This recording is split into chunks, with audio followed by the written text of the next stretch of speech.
శివలింగం అంటే కింద పానవట్టం అంతా అమ్మవారు, లింగం ఈశ్వరుడు.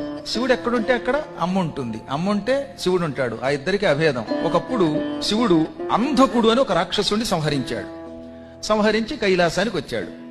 రాగానే మొత్తం అక్కడున్న ప్రమథ గణాలు, అమ్మవారి దగ్గర ఉన్న మాలిని వంటి గణాలు అందరూ కూడా శివుడికి మంగళహారతి పలికారు.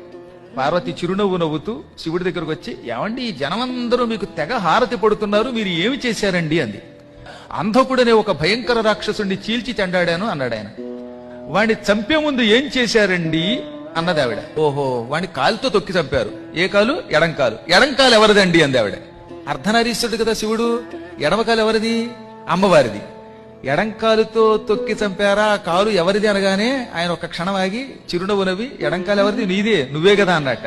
మరి తొక్కి చంపింది నేనైతే ఈ వెర్రి జనం అంతా మీకు మంగళహారతి పడతారు ఏమిటండి అంది ఆవిడ. నేనేదో పుణ్యం చేసుకున్నాను, చంపేది నువ్వైనా పనులు చేసేది నువ్వైనా